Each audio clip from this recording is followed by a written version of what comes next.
For years, the world of gaming has been at war. A war between superiority over who is best. The victor would, supposedly, stand triumphant over those who had lost, and claim champion above all. But like all great wars, the struggle is ongoing. The end is not in sight. The battles are frequent, often without a victor, and many have fallen without an offspring to take over. For this month, we take a look at all the warring factions and let you decide who reigns supreme overall. Welcome to War. The Console Wars. This is the Gaming Wildlife Foundation.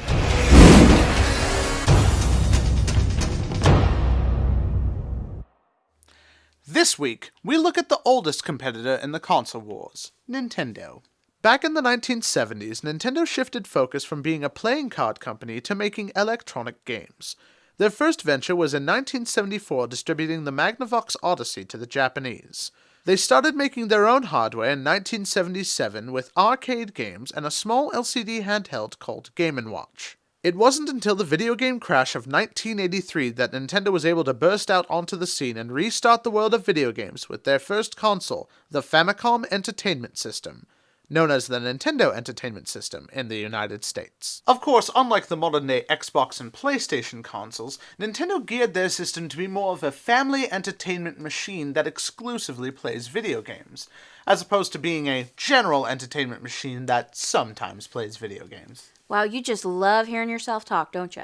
I'm sorry, is this your show? Because I thought it would be interesting for people to know the history of the console before we got into the actual gamer themselves. If this was my show, we would skip all of the annoying crap and get straight to the damn point.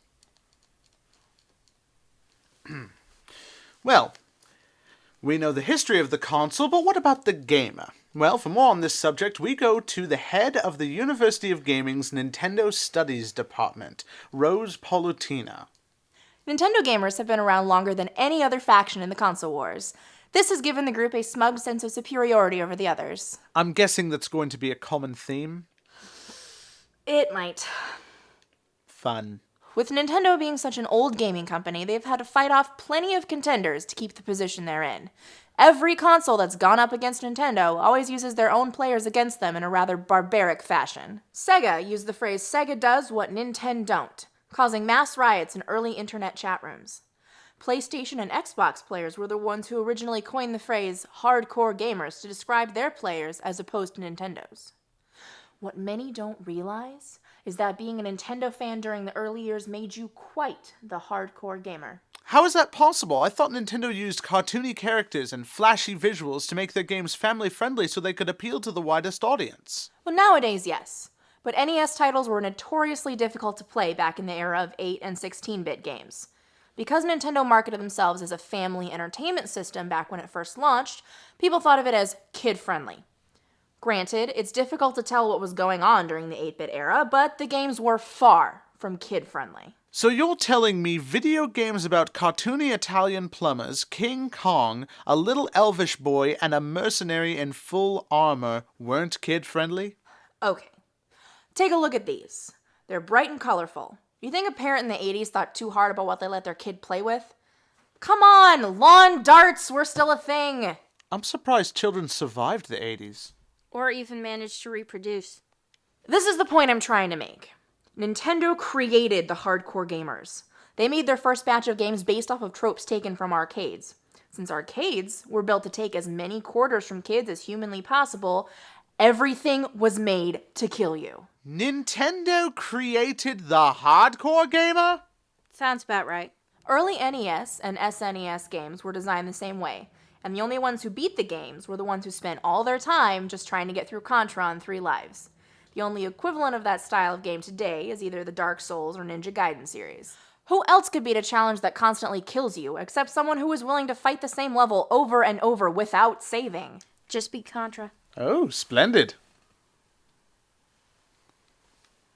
Anyway, this gives the Nintendo gamers an edge in the console wars.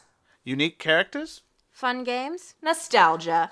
Oh my god, everyone loves to go on about nostalgia. Hell, there is a reviewer on That Guy with the Glasses that obsesses over everything nostalgic. You mean the guy the site was named after?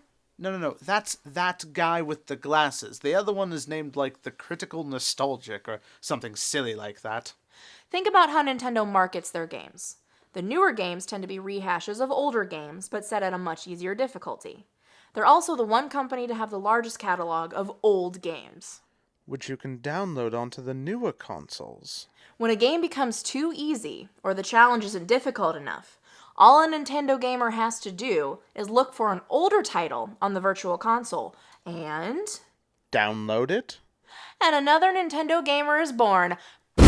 Nostalgia, the ultimate weapon. So they're unstoppable. I mean, nobody can beat nostalgia. It's what drives internet culture. While Nintendo does possess what appears to be the greatest weapon for longevity, their status as a modern gaming console is easily thwarted by two problems: Innovation. Running out of ideas? hardware and connectivity. Nintendo systems are fun, but they can't seem to connect gamers together online, and their systems are always several years behind when it comes to graphics. So is there a system that can capitalize on both top-of-the-line graphics and good internet service? Here, let me kick your acid, Halo. We'll see you next week.